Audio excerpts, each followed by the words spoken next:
Hello ನಮಸ್ಕಾರ, ನೀವು ನೋಡ್ತಾ ಇದ್ದೀರಾ ನ್ಯೂಸ್ ಫಸ್ಟ್. ನಾನು ರಕ್ಷತ್ ಶೆಟ್ಟಿ. ಕಾಂಗ್ರೆಸ್ ಸರ್ಕಾರ ಅಧಿಕಾರಕ್ಕೆ ಬಂದ ಮೊದಲ ದಿನದಿಂದಲೂ ಕೂಡ ಈ ಒಂದು ಬೇಡಿಕೆ ಮುನ್ನೆಲೆಗೆ ಬರ್ತಾನೆ ಇದೆ. ಒಮ್ಮೊಮ್ಮೆ ಮುನ್ನೆಲೆಗೆ ಬರುತ್ತೆ, ಮತ್ತೊಮ್ಮೆ ಅದನ್ನು ಮುನ್ನೆಲೆಗೆ ತರುವಂಥ ಪ್ರಯತ್ನಗಳಾಗುತ್ತೆ. ಅದು ಯಾವುದು ಅಂತಂದರೆ ಉಪಮುಖ್ಯಮಂತ್ರಿ ಹೆಚ್ಚುವರಿಯಾಗಬೇಕು. ಕೇವಲ ಡಿ ಕೆ ಶಿವಕುಮಾರ್ ಮಾತ್ರ ಯಾಕೆ ಉಪಮುಖ್ಯಮಂತ್ರಿ ಆಗಿರಬೇಕು? ನನಗೆ ಅರ್ಹತೆ ಇಲ್ವಾ? ನನಗೆ ಯೋಗ್ಯತೆ ಇಲ್ವಾ? ನಮ್ಮ ಸಮುದಾಯಕ್ಕೆ ಅವಕಾಶ ಸಿಗಬೇಡವಾ? ಈ ಪ್ರಶ್ನೆಗಳನ್ನು ಪದೇ ಪದೇ ಮುನ್ನೆಲೆಗೆ ತರುವಂಥ ಪ್ರಯತ್ನಗಳಾಗ್ತಾ ಇದೆ. ಕಳೆದ ಕೆಲ ದಿನಗಳಿಂದ ಈ ಪ್ರಯತ್ನ ಮತ್ತೆ ಶುರುವಾಗಿದೆ. ಇದೇ ವಿಚಾರ ಈಗ ಕಾಂಗ್ರೆಸ್ನಲ್ಲಿ ಸಂಚಲನಕ್ಕೆ ಕಾರಣ ಆಗಿದೆ.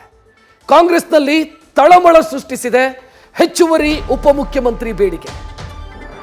ಅದು ಎಲ್ಲಿವರೆಗೆ ತಲುಪಿದೆ ಅಂತಂದ್ರೆ ಡಿ ಕೆ ಶಿವಕುಮಾರ್ ವರ್ಸಸ್ ಉಳಿದವರು ಅನ್ನೋ ಹಂತಕ್ಕೆ ತಲುಪಿದೆ. ಜಟಾಪಟಿ ಮುಗೀತಾ ಇಲ್ಲ, ಮುಖ್ಯಮಂತ್ರಿ ಮಾತು ಆಡ್ತಾ ಇಲ್ಲ, ಮೌನ ಶರಣಾಗಿದ್ದಾರೆ. ಹೈಕಮಾಂಡ್ ಎಚ್ಚರಿಕೆ ಕೊಟ್ಟರೂ ಕೂಡ ಸಚಿವರು ಡೋಂಟ್ ಕೇರ್ ಅನ್ನುವಂಥ ಮನಸ್ಥಿತಿಯನ್ನು ತೋರಿಸ್ತಾ ಇದ್ದಾರೆ. ಸಚಿವರ ಸಂಘಟಿತ ಪ್ರಯತ್ನದ ಹಿಂದೆ ಮುಖ್ಯಮಂತ್ರಿಯ ನೆರಳಿದೆ ಅನ್ನೋ ಅನುಮಾನವೂ ಕೂಡ ವ್ಯಕ್ತವಾಗ್ತಾ ಇದೆ. ಇತ್ತ ಬೇಡಿಕೆ ಇಟ್ಟ ಸಚಿವರ ಮೇಲೆ ಡಿಸಿಎಂ ಡಿ ಕೆ ಶಿವಕುಮಾರ್ ಅಸಮಾಧಾನ ವ್ಯಕ್ತಪಡಿಸಿದ್ದಾರೆ. ಜೊತೆಗೆ ಹೈಕಮಾಂಡಿಗೂ ಕೂಡ ತಮ್ಮ ನಿಲುವನ್ನ ಸ್ಪಷ್ಟವಾಗಿ ಡಿ ಕೆ ಶಿವಕುಮಾರ್ ಅವರು ಹೇಳಿಕೊಂಡಿದ್ದಾರೆ. ಇನ್ನು ಈ ವಿಚಾರಕ್ಕೆ ಸಂಬಂಧಿಸಿದಂತೆ ಎಐಸಿಸಿ ಅಧ್ಯಕ್ಷ ಮಲ್ಲಿಕಾರ್ಜುನ ಖರ್ಗೆ ಮತ್ತು ಕಾಂಗ್ರೆಸ್ನ ರಾಜ್ಯ ಉಸ್ತುವಾರಿ ಎಐಸಿಸಿಯ ಜನರಲ್ ಸೆಕ್ರೆಟರಿ ರಣದೀಪ್ ಸುರ್ಜೇವಾಲಾ ಇಬ್ಬರೂ ಮಾತನಾಡಿದ್ದಾರೆ. ಇಂಥದ್ದೊಂದು ಪ್ರಯತ್ನ ಅಥವಾ ಇಂಥದ್ದೊಂದು ಕಲ್ಪನೆಯೇ ನಮ್ಮ ಪಾರ್ಟಿಯಲ್ಲಿಲ್ಲ, ಹೆಚ್ಚುವರಿ ಉಪಮುಖ್ಯಮಂತ್ರಿಗಳನ್ನು ನೇಮಕ ಮಾಡುವಂಥ ಯೋಚನೆಯೇ ಇಲ್ಲ ಅಂತ ಹೇಳ್ಕೊಂಡಿದ್ದಾರೆ. ಇಬ್ಬರು ಮಾತನಾಡಿದ್ದೇನು ನೋಡೋಣ. ಅವ್ರಿಗೆ ಕೇಳಿ, ಯಾಕಂದ್ರೆ ಅವ್ರಿಗೆ ಕೇಳಿ ಸಿದ್ದರಾಮಯ್ಯ ಅಥವಾ ಶಿವಕುಮಾರ್ ಬಂದಾಗ ಅವ್ರಿಗೆ ಕೇಳಿದ್ರೆ ನನ್ಗೆ ಗೊತ್ತು. ಅರೆ ಎಐಸಿಸಿ ಅಧ್ಯಕ್ಷಕ್ಕೆ ಬಂದಿರಲ್ಲ, ನನ್ನ ಹತ್ರ ಏನಾರು ಬರ್ತದ, ಬಂದಿಲ್ಲ. ಸುಮ್ಮನೆ ನೋಡಿ, ಇದು ಊಹಾಪೋಹದ ಮೇಲೆ ಅಥವಾ ಇಂಥ ಎಲೆಕ್ಷನ್ ಟೈಮ್ನಲ್ಲಿ ಇಂಥ ವಿಚಾರಗಳನ್ನು ನಾವು ಪದೇ ಪದೇ ತರಬಾರ್ದು. ಈಗ ಸದ್ಯಕ್ಕೆ ನಾವು ಸರ್ಕಾರ ಕಡೆ ನಡೆಸ್ತಕ್ಕಂಥದ್ರ ಕಡೆ ಗಮನ ಕೊಡಬೇಕು, ಜನರ ಸಮಸ್ಯೆ ಕಡೆ ಗಮನ ಕೊಡಬೇಕು. ನಾವೇನು ಮಾತುಗಳನ್ನು ಕೊಟ್ಟಿದ್ದೇವೆ, ಗ್ಯಾರಂಟಿಗಳು ಕೊಟ್ಟಿದ್ದೇವೆ, ಅದನ್ನು ಇಂಪ್ಲಿಮೆಂಟ್ ಮಾಡೋದ ಕಡೆ ಅನುಷ್ಠಾನ ತರೋದ್ರಲ್ಲಿ ನಮ್ಮ ಗುರಿಯಾಗಿರಬೇಕು. ಈಗಾಗಲೇ ಮಾಡ್ತಾ ಇದ್ದಾರೆ ಪ್ರಯತ್ನ. ಸಿದ್ದರಾಮಯ್ಯ ಅವರು, ಕಾಂಗ್ರೆಸ್ ಅಧ್ಯಕ್ಷರು, ಪರಮೇಶ್ವರ್ ಅವರು ಎಲ್ಲರೂ ಕೂಡ ಮಾಡ್ತಾ ಇದ್ದಾರೆ. ಅದಕ್ಕಾಗಿ ನಾವು ನಮ್ಮ ಗುರಿ ಮುಟ್ಟೋವರಿಗೆ ಇಂಥವು ಯಾವುದೂ ಕೂಡ ನಡಿಬಾರ್ದು. These are all flimsy things that you are discussing. We are discussing substantial things. I think this Pradesh executive will be known for ensuring people's participation in Karnataka's governance. There would be, this is a push for grassroots governance and participation of ordinary people from all walks of life in every assembly constituency, not only with the task of implementation of the 5 Congress guarantees, but also with task of participation in governance of hospitals, dispensaries, bus stands, colleges, education, everything. Thank you. Surjewala ಅವರು ಹೇಳ್ತಾ ಇದ್ದಾರೆ, ಇದು filmy ವಿಚಾರ, ಇದು falls, ಇದರಲ್ಲಿ ಯಾವುದೇ ರೀತಿಯ ಹುರುಳಿಲ್ಲ ಅಂತ ಹೇಳ್ತಾ ಇದ್ದಾರೆ. ಸುರ್ಜೇವಾಲಾ ಅವರು ಒಂದು ವಿಚಾರವನ್ನು ನೆನಪಿಟ್ಕೋಬೇಕಾಗತ್ತೆ. ಈ ಚರ್ಚೆಯನ್ನು ಮುನ್ನೆಲೆಗೆ ತಂದಿದ್ದು ಮಾಧ್ಯಮದವರಲ್ಲ, ಈ ಚರ್ಚೆಯನ್ನು ಮುನ್ನೆಲೆಗೆ ತಂದಿದ್ದು ಬಿಜೆಪಿನೂ ಅಲ್ಲ, ಜಾತ್ಯತೀತ ಜನತಾದಳನೂ ಅಲ್ಲ. ಹೆಚ್ಚುವರಿ ಉಪಮುಖ್ಯಮಂತ್ರಿ ವಿಚಾರವನ್ನು ಮುನ್ನೆಲೆಗೆ ತರ್ತಾ ಇರೋದು ನಿಮ್ಮವರೇ, ನಿಮ್ಮದೇ ಸಚಿವರು ಮುನ್ನೆಲೆಗೆ ತರ್ತಾ ಇರೋದು. ಆ ಕಾರಣಕ್ಕಾಗಿದ್ದು ಡಿಸ್ಕಸ್ ಆಗ್ತಾ ಇದೆ. ಇದರ ಮಧ್ಯೆ ಈ ಉಪಮುಖ್ಯಮಂತ್ರಿ, ಹೆಚ್ಚುವರಿ ಉಪಮುಖ್ಯಮಂತ್ರಿ ವಿಚಾರಕ್ಕೆ ಸಂಬಂಧಿಸಿದಂತೆ ಡಿ ಕೆ ಶಿವಕುಮಾರ್ ಅವರು ಗರಂ ಆಗಿದ್ದಾರೆ. ಅದಕ್ಕೆ ಕಾರಣಗಳಿದ್ದಾವೆ. ಕಾರಣಗಳನ್ನು ನಿಮ್ಮ ಮುಂದೆ ಇಡ್ತಾ ಹೋಗ್ತಾ ಇದ್ದೀವಿ.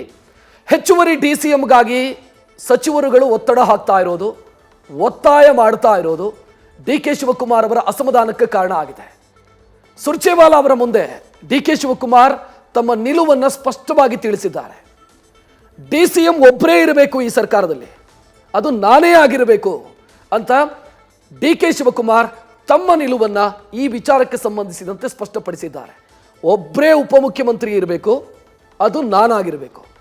ಒಂದು ವೇಳೆ ಹೆಚ್ಚುವರಿ ಉಪಮುಖ್ಯಮಂತ್ರಿ ಏನಾದರೂ ಮಾಡಿದರೆ ಅದನ್ನು ನಾನು ಒಪ್ಪೋದಕ್ಕೆ ಸಾಧ್ಯ ಇಲ್ಲ ಅಂತ DCM ಸ್ಪಷ್ಟವಾಗಿ ಹೇಳಿದ್ದಾರೆ. ಅದಕ್ಕೆ ಕಾರಣಗಳನ್ನು ಕೊಟ್ಟಿದ್ದಾರೆ ಅವರು. ಸಹಜವಾಗಿ KPCC ಅಧ್ಯಕ್ಷ ಮುಖ್ಯಮಂತ್ರಿ ಆಗಬೇಕಿತ್ತು, ಅಂದರೆ ನಾನು ಮುಖ್ಯಮಂತ್ರಿ ಆಗಬೇಕಿತ್ತು, ಆಗಲಿಲ್ಲ. ಸಿದ್ದರಾಮಯ್ಯವರು ಮುಖ್ಯಮಂತ್ರಿ ಆದರು. ನಾನು ಸುಮ್ಮನಿದ್ದೀನಿ, ಒಪ್ಕೊಂಡಿದ್ದೀನಿ, ಪಕ್ಷದ ನಿರ್ಧಾರವನ್ನು ಒಪ್ಪಿಕೊಂಡು ಸುಮ್ಮನಿದ್ದೀನಿ ಅಂತಾದರೆ ಮತ್ತೆ ನನ್ನನ್ನು ಕೆಣಕೋದಕ್ಕೆ ಬರಬೇಡಿ. ಮತ್ತೆ ನೀವು ಉಪಮುಖ್ಯಮಂತ್ರಿಗಳು 3-4 ಅಂತ ಮಾಡ್ತಾ ಹೋದರೆ ನನ್ನ ಹಿರಿತನಕ್ಕೆ, ನನ್ನ ನಾಯಕತ್ವಕ್ಕೆ, KPCC ಅಧ್ಯಕ್ಷನಾಗಿ ಅಧಿಕಾರಕ್ಕೆ ತಂದಿರುವಂಥ ನನ್ನ ಸಾಮರ್ಥ್ಯಕ್ಕೆ ಪಕ್ಷ ಬೆಲೆ ಕೊಟ್ಟಂಗಾಗತ್ತಾ ಅನ್ನೋದು ಬೇಸಿಕ್ ಆದಂಥ ಪ್ರಶ್ನೆ DK ಶಿವಕುಮಾರ್ ಅವರು ಕೇಳ್ತಾ ಇರೋದು. ಈ ಪ್ರಶ್ನೆಗೆ ಉತ್ತರ ಕೊಡೋದಕ್ಕೆ ರಣದೀಪ್ ಸುರ್ಜೇವಾಲಾ ಅವರಿಗೂ ಕೂಡ ಸಾಧ್ಯ ಆಗಿಲ್ಲ. DCM ಸ್ಥಾನಕ್ಕೆ ರಾಜೀನಾಮೆ ಕೊಟ್ಟು ಬಿಡ್ತೀನಿ, ಒಂದು ವೇಳೆ ನೀವೇನಾದರೂ 3 ಉಪಮುಖ್ಯಮಂತ್ರಿ 4 ಅಂತ ಏನಾದರೂ ಮಾಡಿದರೆ ನಾನು ಏನು ಪ್ರಾಬ್ಲಮ್ ಇಲ್ಲ, ನನಗೆ ನಾನು ಉಪಮುಖ್ಯಮಂತ್ರಿ ಸ್ಥಾನಕ್ಕೆ ರಾಜೀನಾಮೆಯನ್ನು ಕೊಡ್ತೀನಿ, ಅಧ್ಯಕ್ಷನಾಗಿ ಮುಂದುವರಿತೀನಿ, KPCC ಅಧ್ಯಕ್ಷನಾಗಿ ಮುಂದುವರಿತೀನಿ ಅಂತ ಸ್ಪಷ್ಟವಾಗಿ ತಮ್ಮ ನಿಲುವು ಮತ್ತು ನಿರ್ಧಾರವನ್ನು DK ಶಿವಕುಮಾರ್ ರಣದೀಪ್ ಸುರ್ಜೇವಾಲಾ ಅವರ ಮುಂದೆ ಸ್ಪಷ್ಟಪಡಿಸಿದ್ದಾರೆ. ಇದು DK ಶಿವಕುಮಾರ್ ಅವರ ಬೆದರಿಕೆಯ ಧ್ವನಿಯ ಈ ಮಾತಿಗೆ ಫುಲ್ ಗಾಬರಿಯಾಗಿದ್ದಾರೆ ರಣದೀಪ್ ಸುರ್ಜೇವಾಲಾ. ಆ ನಂತರದ ಹೇಳಿಕೆ ನೀವು ನೋಡಿದ್ದು, ಈಗ ತಾನೇ ಸುರ್ಜೇವಾಲಾ ಅವರು ಮಾತನಾಡಿದ್ದನ್ನು ನೋಡಿದ್ರಿ ನೀವು. ಅದು ಯಾವಾಗ ಅಂತಂದರೆ DK ಶಿವಕುಮಾರ್ ಇಷ್ಟೆಲ್ಲ ರೈಟು ಲೆಫ್ಟು ತೆಗೆದುಕೊಂಡ ನಂತರ ಆಗಲ್ಲ ರೀ, ನಾನು ರಿಸೈನ್ ಮಾಡ್ತೀನಿ ಬೇಕಿದ್ರೆ, ಆದರೆ ಹೆಚ್ಚುವರಿ ಉಪಮುಖ್ಯಮಂತ್ರಿಗಳನ್ನು ಒಪ್ಪಿಕೊಳ್ಳೋದಕ್ಕೆ ಸಾಧ್ಯ ಇಲ್ಲ, ಇದು ನನ್ನ ನಿಲುವು ಅಂತ DK ಶಿವಕುಮಾರ್ ಅವರು ಹೇಳಿದ ನಂತರನೇ ರಣದೀಪ್ ಸುರ್ಜೇವಾಲಾ ಈ ರೀತಿ ಮಾತನಾಡಿರೋದು. DKC ಅವರನ್ನ ಈ ವಿಚಾರಕ್ಕೆ ಸಂಬಂಧಿಸಿದಂತೆ ಮಾಧ್ಯಮದವರು ಪ್ರಶ್ನೆ ಕೇಳಿದ್ರಿ ಇವತ್ತು, ಬಟ್ ಉತ್ತರ ಕೊಡೋದಕ್ಕೆ ಅವ್ರು ನಿರಾಕರಿಸಿದರು. ಕೇಳ್ರಿ ಅವ್ರ ಹತ್ರನೇ, ರಣದೀಪ್ ಸುರ್ಜೇವಾಲಾ ಅವ್ರ ಹತ್ರನೇ ಕೇಳ್ರಿ ಅಂತ ಹೇಳಿದರು. ಅದನ್ನೊಮ್ಮೆ ನೋಡಿಬಿಡೋಣ ಆ ದೃಶ್ಯಗಳನ್ನು, DK ಶಿವಕುಮಾರ್ ಗರಂ ಆದಂಥ ದೃಶ್ಯಗಳನ್ನು. ಕೆಲ ಸಚಿವರು ಸುರ್ಜೇವಾಲಾರನ್ನ ಭೇಟಿ ಮಾಡಿ DCM ಮಾಡಲೇಬೇಕು ಲೋಕಸಭೆ ಚುನಾವಣೆ ಮುನ್ನ ಅಂತೇಳಿ ಆಗ್ರಹ ಮಾಡಿದ್ದಾರೆ. ಅವೆಲ್ಲ ಸುರ್ಜೇವಾಲಾ ಸಾಹೇಬ್ರು ಕೇಳಿ ನೋಡಿ. ಸರ್, ಕೆಲ ಸಚಿವರು ಸುರ್ಜೇವಾಲಾರನ್ನ ಭೇಟಿ ಮಾಡಿ DCM ಮಾಡಲೇಬೇಕು ಲೋಕಸಭೆ ಚುನಾವಣೆ ಮುನ್ನ ಅಂತೇಳಿ ಆಗ್ರಹ ಮಾಡಿದ್ದಾರೆ. ಅವೆಲ್ಲ ಸುರ್ಜೇವಾಲಾ ಸಾಹೇಬ್ರು ಕೇಳಿ ನೋಡಿ. ಸರ್, ಕೆಲ ಸಚಿವರು ಸುರ್ಜೇವಾಲಾರನ್ನ ಭೇಟಿ ಮಾಡಿ DCM ಮಾಡಲೇಬೇಕು ಲೋಕಸಭೆ ಚುನಾವಣೆ ಮುನ್ನ ಅಂತೇಳಿ ಆಗ್ರಹ ಮಾಡಿದ್ದಾರೆ. ಅವೆಲ್ಲ ಸುರ್ಜೇವಾಲಾ ಸಾಹೇಬ್ರು ಕೇಳಿ ನೋಡಿ. ಸರ್, ಕೆಲ ಸಚಿವರು ಸುರ್ಜೇವಾಲಾರನ್ನ ಭೇಟಿ ಮಾಡಿ DCM ಮಾಡಲೇಬೇಕು ಲೋಕಸಭೆ ಚುನಾವಣೆ ಮುನ್ನ ಅಂತೇಳಿ ಆಗ್ರಹ ಮಾಡಿದ್ದಾರೆ. ಅವೆಲ್ಲ ಸುರ್ಜೇವಾಲಾ ಸಾಹೇಬ್ರು ಕೇಳಿ ನೋಡಿ. ಇಲ್ಲಿ ಮಲ್ಲಿಕಾರ್ಜುನ ಖರ್ಗೆ ಅವರು ಮಾತನಾಡಿದ್ದನ್ನು ನಾವು ಆಗಲೇ ನಿಮ್ಮ ಮುಂದೆ ಇಟ್ವಿ. ಮಲ್ಲಿಕಾರ್ಜುನ ಖರ್ಗೆ ಅವರು ನಿನ್ನೆ ಮಾತನಾಡಿರೋದು, ಇವತ್ತು ರಣದೀಪ್ ಸುರ್ಜೇವಾಲಾ ಮಾತನಾಡಿದರು. ಆದರೆ ಈ ಬೇಡಿಕೆ ಏನಿದೆ, ಈ ಬೇಡಿಕೆ ಇಲ್ಲಿಗೆ ಮುಗಿದು ಹೋಯ್ತಾ ಅಂತ ಪ್ರಶ್ನೆ ಕೇಳಿದರೆ ಇಲ್ಲ ಅನ್ನುವಂಥ ಉತ್ತರ ಬರುತ್ತೆ. ಯಾಕೆ ಅಂತಂದರೆ ಮಲ್ಲಿಕಾರ್ಜುನ ಖರ್ಗೆ ಅವರು ಕೊಟ್ಟಿರುವಂಥ ಸೂಚನೆಗೂ ಕೂಡ ಈ DCM ಬೇಡಿಕೆಯನ್ನು ಇಡ್ತಾ ಇರುವಂಥ ನಾಯಕರು ಕ್ಯಾರೆ ಅಂತ ಇಲ್ಲ. ನಮ್ಮ ಬೇಡಿಕೆ ಅಚಲ, ನಮ್ಮ ಪ್ರಯತ್ನವೂ ಕೂಡ ನಿರಂತರ ಅನ್ನೋ ಸಂದೇಶವನ್ನು ಅವರು ಕೊಡ್ತಾ ಇದ್ದಾರೆ. ನಾವಿಟ್ಟಿರುವಂಥ ಬೇಡಿಕೆಯಲ್ಲಿ ಹುರುಳಿದೆ, ತಿರುಳಿದೆ, ಆ ಬೇಡಿಕೆ ಅಚಲವಾಗಿರುತ್ತೆ ಮತ್ತು ನಮ್ಮ ಪ್ರಯತ್ನ ನಿರಂತರವಾಗಿರುತ್ತೆ ಅನ್ನೋ ಸಂದೇಶವನ್ನು ಆ ಸಚಿವರು ಕೊಟ್ಟಿದ್ದಾರೆ. ಎಲ್ಲಿವರೆಗೆ ಅಂತಂದರೆ ನೇರವಾಗಿ DK ಶಿವಕುಮಾರ್ ಅವರಿಗೆ ಸೆಡ್ಡು ಹೊಡೆದಿದ್ದಾರೆ.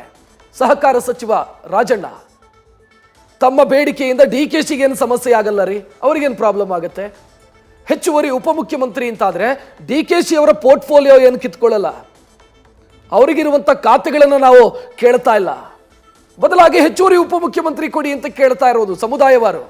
DK ಶಿವಕುಮಾರ್ಗೆ ಏನು ಪ್ರಾಬ್ಲಮ್ ಅದರಿಂದ ಅಂತ ರಾಜಣ್ಣ ಪ್ರಶ್ನೆ ಕೇಳಿದ್ದಾರೆ. ಇಷ್ಟೇ ಅಲ್ಲ, ನಾಳೆ ದೆಹಲಿಯಲ್ಲಿ ಈ ವಿಚಾರ ನಾವು ಪ್ರಸ್ತಾಪ ಮಾಡ್ತೀವಿ, ಆ ಪರಿಸ್ಥಿತಿ ನೋಡಿಕೊಂಡು ಈ ವಿಚಾರವನ್ನು ನಾವು ಪ್ರಸ್ತಾಪ ಮಾಡ್ತೀವಿ, ಉಪಮುಖ್ಯಮಂತ್ರಿ ಯಾಕೆ ಬೇಕು ಹೆಚ್ಚುವರಿ, ಇದನ್ನು ನಾವು ಪ್ರಸ್ತಾಪ ಮಾಡ್ತೀವಿ ಅಂತ ಹೇಳ್ಕೊಂಡಿದ್ದಾರೆ. ಇನ್ನೊಂದು ಕಡೆ KN ರಾಜಣ್ಣ ಅವ್ರ ಜೊತೆಗೆ DK ಶಿವಕುಮಾರ್ 1-to-1 ಮಾತುಕತೆಯನ್ನು ಕೂಡ ಮಾಡುವಂಥ ಪ್ರಯತ್ನ ಮಾಡಿದರು. ಅಂದರೆ ಈ ಬೇಡಿಕೆಯನ್ನು ಮೊದಲಿಗೆ ಇಟ್ಟದ್ದೇ KN ರಾಜಣ್ಣ, ಆನಂತರ ಅದು ಬೇರೆ ಬೇರೆ ಬೇರೆ ಬೇರೆ ತಿರುವುಗಳನ್ನು ಪಡ್ಕೊಳ್ತು, ಅದಕ್ಕೆ ಬೇರೆ ಬೇರೆ ನಾಯಕರು ಇನ್ಕ್ಲೂಡ್ ಆಗ್ತಾ ಹೋದರು ಅಥವಾ ಜಾಯಿನ್ ಆಗ್ತಾ ಹೋದರು, ಮೀಟಿಂಗ್ಗಳಾಯಿತು. KN ರಾಜಣ್ಣ ಅವ್ರ ಜೊತೆಗೆ ಇವತ್ತು DK ಶಿವಕುಮಾರ್ 1-to-1 ಮಾತುಕತೆಯನ್ನು ಕೂಡ ಮಾಡಿದ್ದಾರೆ. KN ರಾಜಣ್ಣ ಇವತ್ತು ಎರಡೆರಡು ಕಡೆ ಮಾತನಾಡಿದರು, ಒಂದು ಬೆಂಗಳೂರು ಮತ್ತೊಂದು ತುಮಕೂರು. ಫಸ್ಟ್ ತುಮಕೂರಲ್ಲಿ ಮಾತನಾಡ್ತಾರೆ, ಆನಂತರ ಬೆಂಗಳೂರಲ್ಲಿ ಮಾತನಾಡ್ತಾರೆ. ಎರಡೂ ಮಾತನಾಡಿದ್ದು ಭಾಳ ಇಂಟ್ರೆಸ್ಟಿಂಗ್ ಇದೆ, ನೋಡೋಣ. ಯಾರ ಅಧಿಕಾರ ಯಾರು ಕಿತ್ಕೊಳ್ಳೋಕ್ಕಾಗೋದಿಲ್ಲ. ಏನು DCM ಅಂದಾಕ್ಷಣಕ್ಕೆ ಏನು ಅವ್ರಿಗೇನು ಹೊಸ ಕಾನ್ಸ್ಟಿಟ್ಯೂಷನಲ್ಲಿ ಇಲ್ಲದೆ ಇರ್ತಕ್ಕಂಥ ಒಂದು ಪದವಿ ಅದು. ಆದರೂ ಕೂಡ ಏನೋ ಒಂದು ಗೌರವದ ದೃಷ್ಟಿಯಿಂದ ಪಬ್ಲಿಕ್ ಕನ್ಸಂಪ್ಷನ್ಗೆ DCM ಅಂತಂದರೆ ನಮ್ಮ ಸಮುದಾಯದವ್ರಿಗೆ, ನಮಗೆ ಬೇಕಿರೋರಿಗೆ, ನಮ್ಮ ಮುಖಂಡರಿಗೆ ಒಂದು ಅವಕಾಶ ಕೊಟ್ಟಿದ್ದಾರೆ ಅಂತ ಜನರ ಸಮಾಧಾನಕ್ಕೆ ಆ ಒಂದು ಹುದ್ದೆಗಳ ಸೃಷ್ಟಿ ಆಗ್ತಕ್ಕಂಥದ್ದು. ಈಗ BJPನಲ್ಲಿದ್ದಾಗಲೂ ಕೂಡ ಅಶ್ವಥ್ ನಾರಾಯಣ ಇದ್ದರು, ಈಶ್ವರಪ್ಪ ಇದ್ದರು, ಕಾರಜೋಳ ಇದ್ದರು, ಎಲ್ಲ ಇದ್ರಲ್ಲಾಗ್ಲೂ ಅದರಿಂದ ಅವ್ರಿಗೇನು ಹೊಸ ಸಂವಿಧಾನಬದ್ಧವಾದಂತಹ ಅಧಿಕಾರ ಏನೂ ಇರೋದಿಲ್ಲ. ನಾವು ಮಾಡ್ಕೊಳ್ತಕ್ಕಂಥದ್ದು ನಮ್ಮ ಅನುಕೂಲಕ್ಕೆ ತಕ್ಕಂತೆ ಅಷ್ಟೆ. ಸರ್, ಈಗ ಪತ್ರ ಬರೀತೀನಿ ಅಂತ ಹೇಳಿದ್ರಿ, ನಾಳೆ ಹೋಗುವಂಥ ಸಂದರ್ಭದಲ್ಲಿ ಪತ್ರದ ಮುಖಾಂತರ ಹೈಕಮಾಂಡ್ ಗಮನ ತರ್ತೀರಾ ಅಂತ? ಏನೆಲ್ಲ ತರಬೇಕು ಅದನ್ನ ತರ್ತೀವಪ್ಪ, ಎಲ್ಲನೂ ನಿಮ್ಮ ಹತ್ರ ಹೇಳಕ್ಕಾಗ್ತದ?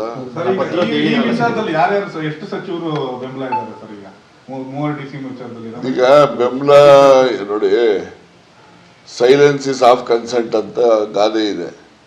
ಈಗ ಯಾರು ವಿರೋಧ ಮಾಡಿದ್ದಾರೆ? ಯಾರು ವಿರೋಧ ಮಾಡಿಲ್ಲ ಅಂದಮೇಲೆ ಎಲ್ಲರೂ ಪರ ಇದ್ದಾರೆ ಅಂತ ತಿಳ್ಕೋಬೇಕು. ಕೆಲವು ಜನ ಬಂದು ಹೇಳ್ಕೊಳ್ತಾರೆ, ಕೆಲವು ಜನ ಬಂದು ಹೇಳ್ಕೊಳ್ಳೋದಿಲ್ಲ. ಯಾರಾದರೂ ಕೂಡ ವೆಹಿಮೆಂಟ್ ಆಗಿ ಇಲ್ಲ ಇದು ಸರಿ ಇಲ್ಲ ಅಂತ ಏನಾದರೂ ನಿಮ್ಮ ಮುಂದೆ ಬಂದು ಹೇಳಿದರೆ ಅಥವಾ AICC ಅವ್ರ ಗಮನಕ್ಕೆ ತಂದಿದ್ರೆ ಅವ್ರು ವಿರೋಧ ಇದ್ದಾರೆ ಅಂತ ತಿಳ್ಕೋಬೇಕು. ಇನ್ನು ಯಾರೆಲ್ಲ ವಿರೋಧ ಇಲ್ಲದೆ ಸುಮ್ಮನೆ ಇದ್ದಾರೆ ಅವರೆಲ್ಲ ಸೈಲೆನ್ಸ್ ಇಸ್ ಆಫ್ ಕನ್ಸೆಂಟ್ ಅಲ್ವಾ? ಆಯ್ತಲ್ಲ, AICC ಅಧ್ಯಕ್ಷರು ಹೇಳಿದ ಮೇಲೆ ಅದು ಅಂತಿಮ, ಅದು ಹೌದಲ್ವಾ? ನಮ್ಮ ಯಾವುದು ಪ್ರಸ್ತಾವನೆ ಇಲ್ಲ ಅಂತ ಹೇಳಿದ್ದಾರೆ. ಅವರು ಹೇಳಿರ್ತಕ್ಕಂಥ ಮಾತು ಅಂತಿಮವಾದಂತಹ ನಿರ್ಣಯ. ನನ್ನ ಅನಿಸಿಕೆ ಸದಾ ಇದ್ದೇ ಇರುತ್ತೆ.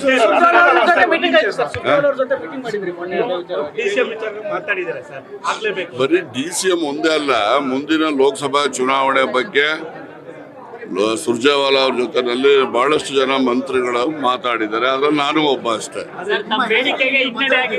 ಹಿನ್ನಡೆ ಅಂತ ನಾನೇನು ಅನ್ಕೊಂಡಿಲ್ಲ. ಹಿನ್ನಡೆ ಬೇಡಿಕೆ ಅಲ್ಲ, ಸಲಹೆ ಆಗಬಾರ್ದು ಅಂತಕ್ಕಂಥದ್ದು ಯಾವ ಮಂತ್ರಿಗಳು ಹೇಳಿದ್ದಾರೆ? ಯಾರನ್ನ ಹೇಳಿದಾರ? ಅಲ್ಲಿ ಎಲ್ಲರೂ ಒಪ್ಪದಾಗ ಆಯ್ತಾ ಇಲ್ವಾ? ಸೈಲೆನ್ಸ್ ಇಸ್ ಆಫ್ ಕನ್ಸೆಂಟ್ ಅಲ್ವಾ? ಕೆಲವು ಜನ ಬಾಯಲ್ಲಿ ಹೇಳಿದ್ದಾರೆ, ಕೆಲವು ಜನ ಹೇಳದೇ ಇರ್ಬೋದು. ಆಗಬಾರ್ದು ಅಂತಕ್ಕಂಥದ್ದು ಯಾರಾದರೂ ವ್ಯಕ್ತಪಡಿಸಿದ್ರೆ ಪರ ವಿರೋಧ ಇದೆ ಅಂತಕ್ಕಂಥದ್ದು ಆಗ್ಬೋದು. ಅದನ್ನು ಎಲ್ಲರೂ ಒಪ್ಪಿದ್ದಾರೆ ಅಂತ ನಾನು ಭಾವನೆ ಮಾಡಿದ್ದೀನಿ.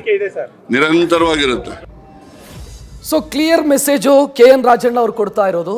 ನಂಬರ್ 1, ನಮ್ಮ ಬೇಡಿಕೆ ಮುಂದುವರಿಯುತ್ತೆ. ಮಲ್ಲಿಕಾರ್ಜುನ ಖರ್ಗೆ ಅವರು ಹೇಳಿ, ರಣದೀಪ್ ಸುರ್ಜೇವಾಲಾ ಅವರು ಹೇಳಿ, ಯಾರೇ ಹೇಳಿದ್ರು ಕೂಡ ನಮ್ಮ ಬೇಡಿಕೆ ಮುಂದುವರಿಯುತ್ತೆ. ನಂಬರ್ 2, ಎರಡನೇ ಮೆಸೇಜು KN ರಾಜಣ್ಣ ಅವರು ಈ ಮೂಲಕ ಕೊಡ್ತಾ ಇರೋದು.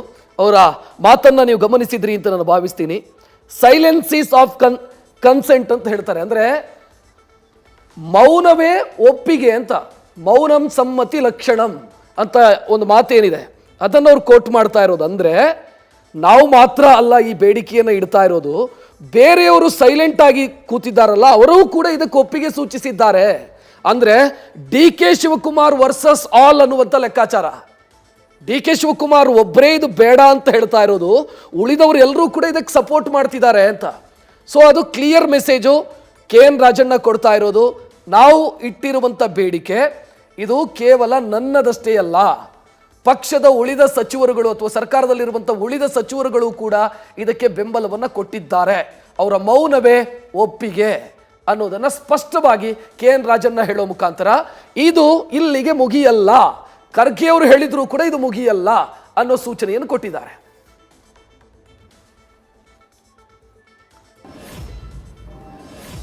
ಇನ್ನು ದೆಹಲಿಯಲ್ಲೂ ಕೂಡ ಈ ವಿಚಾರ ಪ್ರಸ್ತಾಪ ಆಗುವಂತ ಸಾಧ್ಯತೆ ಖಚಿತವಾಗ್ತಾ ಇದೆ. ಹೆಚ್ಚುವರಿ ಉಪಮುಖ್ಯಮಂತ್ರಿ ವಿಚಾರ ದೆಹಲಿ ಅಂಗಳಕ್ಕೂ ಕೂಡ ಹೋಗೋದು ಖಚಿತ ಆಗಿದೆ. ಯಾಕೆಂತಂದ್ರೆ ಖರ್ಗೆ ಅವರು ಆಡಿದಂಥ ಮಾತು ಕೂಡ ಅಥವಾ ಅವರ ಸೂಚನೆಯನ್ನು ಕೂಡ ಅದರ ಆಚೆಗೂ ಕೂಡ ನಮ್ಮ ಬೇಡಿಕೆ ಇರುತ್ತೆ ಅಂತ KN ರಾಜಣ್ಣ ಹೇಳಿದ್ದನ್ನು ನೋಡಿದ್ರಿ. ಆ ಮೂಲಕ ಇದೇನಾದರೂ 10th ಜನಪಥ್ಗೆ ಸೋನಿಯಾ ಗಾಂಧಿ ಅವರ ನಿವಾಸಕ್ಕೆ ಏನಾದರೂ ಎಂಟ್ರಿ ಆಗತ್ತಾ? ನಾಳೆ ದೆಹಲಿಗೆ ತೆರಳುತ್ತಾರೆ ರಾಜ್ಯದ ಹಲವು ಸಚಿವರು. ಈ ವೇಳೆ ಹೆಚ್ಚುವರಿ DCM ವಿಚಾರ ಪ್ರಸ್ತಾಪ ಆಗುವಂಥ ಸಾಧ್ಯತೆ ಹೆಚ್ಚಿದೆ. ಹೆಚ್ಚುವರಿ DCM ಅನುಕೂಲವನ್ನು ಮನದಟ್ಟು ಮಾಡಿಕೊಡುವಂಥ ಪ್ಲಾನು ಕೂಡ ಸಚಿವರು ಹೊಂದಿದ್ದಾರೆ. ಖರ್ಗೆ ಹೇಳಿಕೆಯಿಂದ ಬಾಗಿಲೇನು ಕ್ಲೋಸ್ ಆಗಿಲ್ಲ. ಅಂದರೆ AICC ಅಧ್ಯಕ್ಷರು ಹೇಳಿದ್ರು ಅಂದ ತಕ್ಷಣ ಡೋರ್ ಕ್ಲೋಸ್ ಆಯಿತು ಅಂತ ನಾವು ಭಾವಿಸಿಲ್ಲ ಅಂತ ಇಲ್ಲಿ ಯಾರ ಬೇಡಿಕೆಯನ್ನು ಇಟ್ಟಿದ್ದಾರೋ ಸಚಿವರು ಅವರು ಹೇಳ್ತಾ ಇದ್ದಾರೆ. ಇನ್ನು ಸತೀಶ್ ಜಾರಕಿಹೊಳಿ ಈ ಇಡೀ ಬೇಡಿಕೆಯ ಟೀಮ್ ಲೀಡರ್ ರೀತಿಯಲ್ಲಿದ್ದಾರೆ. ಸತೀಶ್ ಜಾರಕಿಹೊಳಿ ಅವರನ್ನು ನಾವು ಮಾತನಾಡಿಸಿದ್ದೀವಿ, ಅವರು ಮಾತನಾಡಿದ್ದಾರೆ, ನೋಡೋಣ. ರಾಜ್ಯದಲ್ಲಿ ಸ್ಪಷ್ಟ ಬಹುಮತದೊಂದಿಗೆ ಅಧಿಕಾರಕ್ಕೆ ಇರುವಂಥ ಕಾಂಗ್ರೆಸ್ ಹೆಚ್ಚುವರಿ ಉಪಮುಖ್ಯಮಂತ್ರಿ ಹುದ್ದೆಗಳ ಸೃಷ್ಟಿಗೆ ಬೇಡಿಕೆಯನ್ನು ಇಡ್ತಾ ಇದೆ. ನ್ಯೂಸ್ ಫಸ್ಟ್ ಜೊತೆ ಮಾತನಾಡಲಿಕ್ಕೆ ಲೋಕೋಪಯೋಗಿ ಹಾಗೂ ಬೆಳಗಾವಿ ಜಿಲ್ಲಾ ಉಸ್ತುವಾರಿ ಸಚಿವರಾಗಿರೋ ಅಂತ ಸತೀಶ್ ಜಾರಕಿಹೊಳಿ ಅವರಿದ್ದಾರೆ. ಅವ್ರನ್ನ ಮಾತಾಡಿಸ್ತೀನಿ. ಸತೀಶ್ ಜಾರಕಿಹೊಳಿ ಅವರು ಈಗಾಗಲೇ ಒಂದು ಕಡೆ ನೇರವಾಗಿ ರಣದೀಪ್ ಸಿಂಗ್ ಸುರ್ಜೇವಾಲಾ ಅವರ ಭೇಟಿ, ಉಪಮುಖ್ಯಮಂತ್ರಿ ಹುದ್ದೆಯನ್ನು ಹೆಚ್ಚುವರಿಯಾಗಿ ಸೃಷ್ಟಿಸಿ ಅನ್ನೋ ಒಂದು ಬೇಡಿಕೆ, ತಾವು ಕೂಡ ನಿಯೋಗದಲ್ಲಿ ಇದ್ರಿ, ಭೇಟಿ ಮಾಡಿದಿರಿ. ರಣದೀಪ್ ಸಿಂಗ್ ಸುರ್ಜೇವಾಲಾ ಅವರು ನಿಮಗೆ ಕೊಟ್ಟಿರೋ ಅಂಥ ಆಶ್ವಾಸನೆಗಳು ಏನೇನು? ಸೊ ನಾವು ಹೇಳಿದ್ವಿ ಹೆಚ್ಚುವರಿ DCM ಮಾಡಬೇಕಂತ. ಇದು ಹಳೆ ಡಿಮಾಂಡ್, ಇದು ಹೊಸದೇನಲ್ಲ. ಸೊ ನಮ್ಮ ವಿಚಾರಗಳನ್ನು ಕನ್ವೆ ಮಾಡ್ತೀವಿ ರಾಹುಲ್ ಗಾಂಧಿ ಅವರಿಗೆ, ಖರ್ಗೆ ಅವರಿಗೆ, KC ವೇಣುಗೋಪಾಲ್ ಮತ್ತು ಬೇರೆ ಅವ್ರಿಗೆ ವರಿಷ್ಠರಿಗೆ ಕನ್ವೆ ಮಾಡ್ತೀವಿ. ಸೊ ಅವ್ರಿಗೆ ಚರ್ಚೆ ಮಾಡಿದ ನಂತರ ನಿಮಗೆ ತಿಳಿಸ್ತು ಅಂತ ನಿನ್ನೆ ಸಭೆಯಲ್ಲಿ ಹೇಳಿದ್ದಾರೆ. ಇಲ್ಲ, ಆ ರೀತಿ ಏನು ಹೇಳಿಲ್ಲ. ನಾವು ಪ್ರಬಲ ಕಾಂಗ್ರೆಸ್ ಜೊತೆ ಯಾರಿದ್ದಾರೆ, ಯಾವ ಸಮುದಾಯಗಳಿದೆ, ಸೊ ಅವ್ರಿಗೆ ಕೊಡಿ. ಸೊ ಹೆಚ್ಚಿಗೆ ನಮಗೆ ಲೋಕಸಭೆ ಲಾಭ ಆಗ್ಬೋದು ಅನ್ನೋ ದೃಷ್ಟಿಯಿಂದ ಕೇಳಿದ್ದೀವಿ. ಸೊ ನೋಡೋಣ. ಇಲ್ಲ, ಖಂಡಿತವಾಗಿ ಅವ್ರ ಜೊತೆ ಚರ್ಚೆ ಆಗಿಲ್ಲ ಈ ವಿಷಯ ಕೇಳ್ಬೇಕಂತ. ಯಾವಾಗ ಒಂದು ಸಲ ಚರ್ಚೆ ಮಾಡಿದಾಗ ಅವ್ರು ಹೇಳಿದ್ರು, ನಾನು ಡೇ 1 ಹೇಳಿದ್ದೆ ಇಂದು 2-3 ಇನ್ನೂ ಜಾಸ್ತಿ ಮಾಡಿ ಅಂತ. ಸೊ ಅದಾಗಿಲ್ಲ ಅಂತ ಅಷ್ಟು ಮಾತ್ರ ಅವ್ರು ಹೇಳಿದ್ರು ಅಷ್ಟೇ. ಅದು ಹೈಕಮಾಂಡ್ ನಿರ್ಧಾರ ಮಾಡ್ಬೇಕು. ಯಾಕೆ ನಾನು ಅವರು ಮಾಡೋದಲ್ಲ. ಯಾವುದು ಒಳ್ಳೇದು ಕೆಟ್ಟದನ್ನು ಅಂತಿಮವಾಗಿ ಡಿಸಿಷನ್ ಮಾಡೋದು ಅವರು. ಯಾಕಂದ್ರೆ ಆ ಸಂದರ್ಭದಲ್ಲಿ CM ಅವ್ರು 3 ಮಾಡಂದ್ರು ಕೂಡ ಅವ್ರು ಒಂದೇ ಮಾಡಿದ್ರು. ಓಕೆ, ಒಪ್ಕೊಂಡ್ರು. ಈಗೂ ಒಂದೇ ಇರ್ತೈತೆ, ಅದೇನು ಒಪ್ಕೊಳ್ಳೇಬೇಕು ಎಲ್ಲರೂ, ಅದೇನು ಪ್ರಶ್ನೆ ಇಲ್ಲ. ಪ್ರಾಂತ ವೈಸು, ಜಾತಿ ವೈಸು ಸೊ ಮಾಡುವಂಥದ್ದು ಹೈಕಮಾಂಡಿಗೆ ಬಿಟ್ಟಂಥ ವಿಚಾರ. ಸರ್ ಯಾರು ಮಾಡ್ತಾರೆ ನೋಡೋಣ, ಪಕ್ಷದ ಹಿತದೃಷ್ಟಿಯಿಂದ ಮಾಡ್ತಾರೆ, ಅವ್ರಿಗೆ ಬಿಟ್ಬಿಡೋಣ. Thank you sir, all the best. ಇದು ಒಟ್ಟಾರೆ ಸತೀಶ್ ಜಾರಕಿಹೊಳಿ ಅವರ ರಿಯಾಕ್ಷನ್. ಕ್ಯಾಮ್ರಾ ಪರ್ಸನ್ ಪವನ್ ಜೊತೆ ಮಧುಸೂದನ್, ನ್ಯೂಸ್ ಫಸ್ಟ್ ಕನ್ನಡ, ಬೆಂಗಳೂರು. ಹೆಚ್ಚುವರಿ ಉಪಮುಖ್ಯಮಂತ್ರಿ ಸೃಷ್ಟಿ ವಿಚಾರದಲ್ಲಿ ಕಾಂಗ್ರೆಸ್ನ ಹೈಕಮಾಂಡ್ ಸಂಕಷ್ಟಕ್ಕೆ ಸಿಲುಕುವ, ಇಕ್ಕಟ್ಟಿಗೆ ಸಿಲುಕುವ ಸಾಧ್ಯತೆಗಳಿದಾವೆ ಅಂತ ಹೇಳಿದೆ. ಅದಕ್ಕೆ ಕಾರಣಗಳೇನು ಅನ್ನೋದನ್ನು ಒಂದೊಂದಾಗಿ ನೋಡ್ತಾ ಹೋಗೋಣ.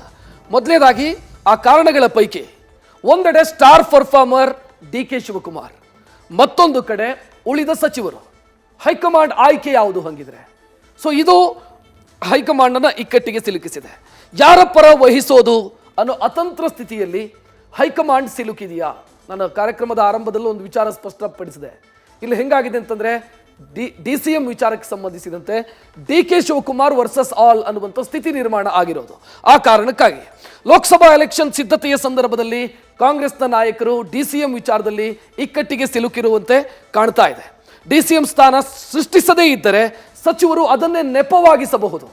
ಸಂಘಟನೆ, ಲೋಕಸಭಾ ಸಿದ್ಧತೆ ಈ ವಿಚಾರಕ್ಕೆ ಬಂದಾಗ ನಾಳೆ ಒಂದು ದಿನ ಫ್ಯೂಚರಲ್ಲಿ ನೀವು ಅದನ್ನು ಮಾಡಿಲ್ಲ ನೋಡಿ, ಅದಕ್ಕೆ ಸೋಲಾಯಿತು ಅಂತ ಹೇಳೋದಕ್ಕೆ ಕಾರಣಗಳನ್ನು ಕೊಟ್ಟಂಗಾಗತ್ತೆ.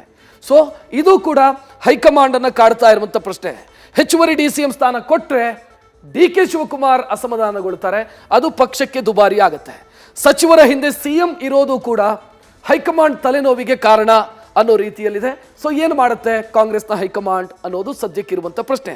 ಈ ಬಗ್ಗೆ ಹೆಚ್ಚಿನ ವಿಶ್ಲೇಷಣೆಗೆ ಹಿರಿಯ ಪತ್ರಕರ್ತ, ರಾಜಕೀಯ ವಿಶ್ಲೇಷಕ BV ಶಿವಶಂಕರ್ ನಮ್ಮ ಜೊತೆಗೆ ನೇರ ಸಂಪರ್ಕದಲ್ಲಿ. ಸರ್ ನಮಸ್ಕಾರ. ಸರ್, ಒಂದು ಪ್ರಶ್ನೆ ಇರೋದು ಇಲ್ಲಿ, ಹೆಚ್ಚುವರಿ DCM ಬೇಕು ಅಂತ ಕೇಳೋರು ಒಂದು ವಿಚಾರ ಹೇಳ್ತಾರೆ, ಇದು ಪಕ್ಷ ಸಂಘಟನೆಯ ಉದ್ದೇಶ ಇದು ಅಂತ.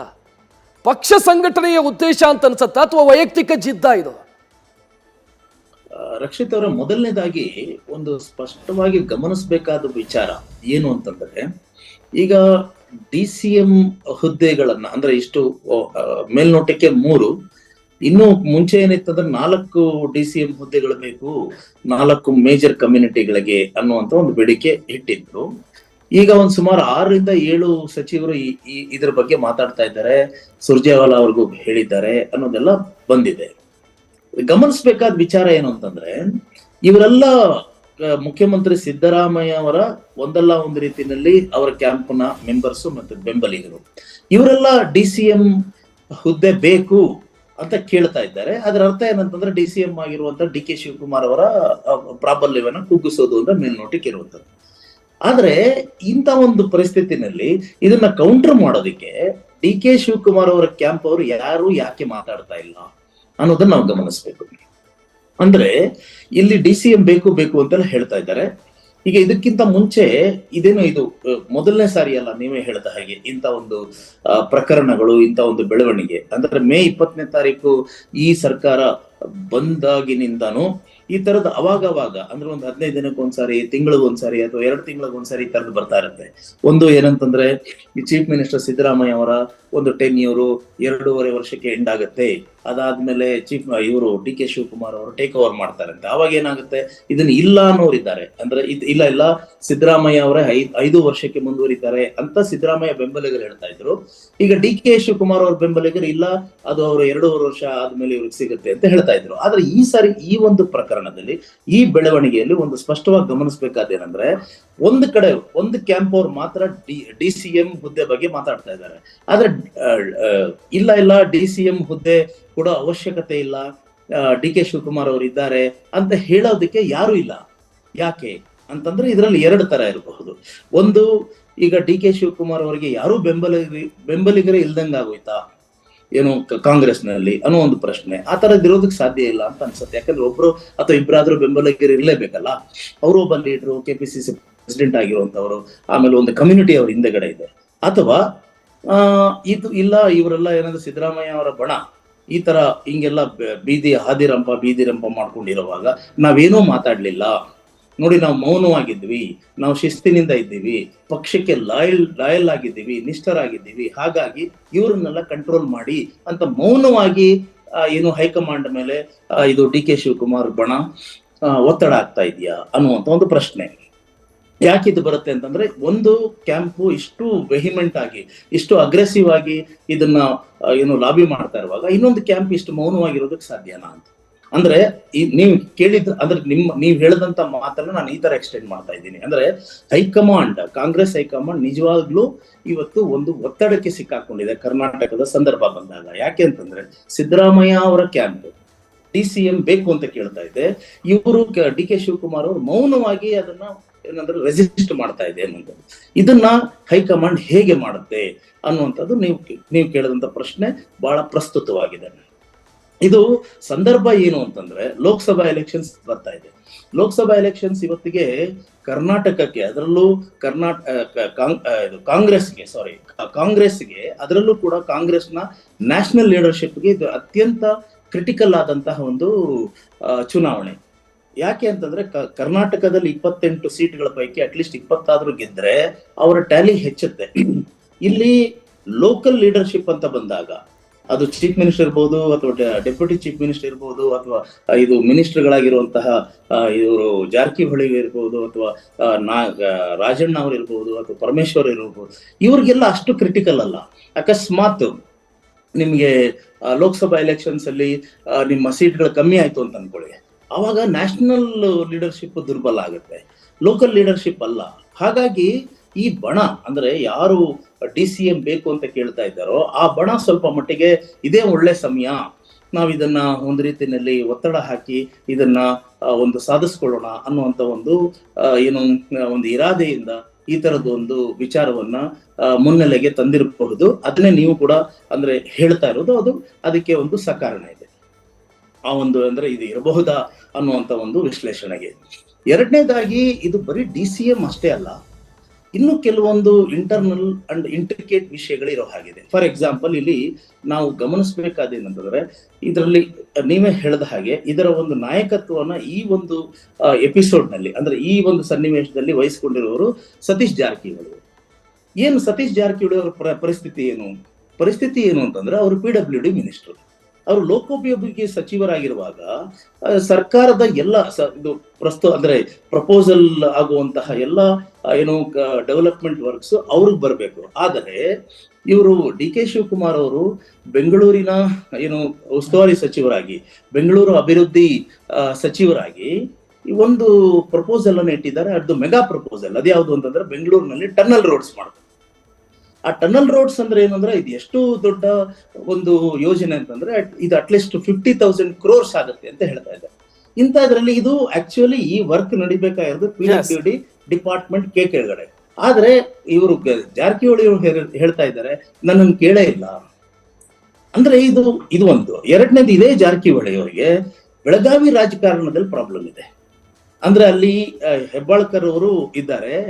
ಹೆಬ್ಬಾಳ್ಕರ್ ಬಂದು ಡಿ ಕೆ ಶಿವಕುಮಾರ್ ಅವರ ಬೆಂಬಲಿಗರು. ಅಲ್ಲಿ ಇವರ ಜಾರಕಿಹೊಳಿ ಅವರ ಪ್ರಾಬಲ್ಯಕ್ಕೆ ಒಂದು ಚಾಲೆಂಜ್ ಆಗುವಂಗೆ ಅವರು ಬೆಳೀತಾ ಇದ್ದಾರೆ.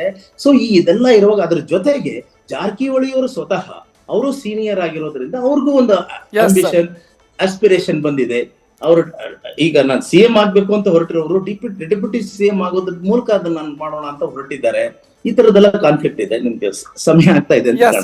ಎಸ್ ನನಗೆ ಗೊತ್ತಾಯ್ತು. ನೀವು ಹೇಳಿದ್ದನ್ನು ನಾನು ಒಂದು ಸ್ವಲ್ಪ ಸಣ್ಣದಾಗಿ ಹೇಳಬೇಕು ಅಂತಂದ್ರೆ, ಇಂಟರ್ನಲ್ ಪ್ರಾಬ್ಲಮ್ಗಳು ಏನಿದಾವೆ ಅದು ಕೂಡ ಇದರಲ್ಲಿ ಒಂದು, ಅಥವಾ ಡಿ ಕೆ ಶಿವಕುಮಾರ್ ಅವರ ವರ್ತನೆಯೂ ಕೂಡ, ಅಥವಾ ಡಿ ಕೆ ಶಿವಕುಮಾರ್ ಆನೆ ನಡೆದದ್ದೇ ದಾರಿ ಅನ್ನೋ ರೀತಿಯಲ್ಲಿ ನಡ್ಕೊಂಡು ಹೋಗ್ತಾ ಇರೋದು, ಅಥವಾ ಸರ್ಕಾರದಲ್ಲಿ ಅವರ ವರ್ತನೆಯೂ ಕೂಡ ಇದಕ್ಕೆ ಕಾರಣ ಆಗ್ತಾ ಇದೆ ಅನ್ನೋದು ಅವರ ಒಟ್ಟು ಮಾತಿನ ತಾತ್ಪರ್ಯ. ಇದು ಈವರೆಗಿನ ಪ್ರಮುಖ ಸುದ್ದಿ. ಕ್ಷಣ ಕ್ಷಣದ ಮಾಹಿತಿಗಾಗಿ ನೋಡ್ತಾ ಇರಿ ನ್ಯೂಸ್ ಫಸ್ಟ್, ನಿರ್ಭೀತಿಯಿಂದ ನಿಮ್ಮ ಪರವಾಗಿ.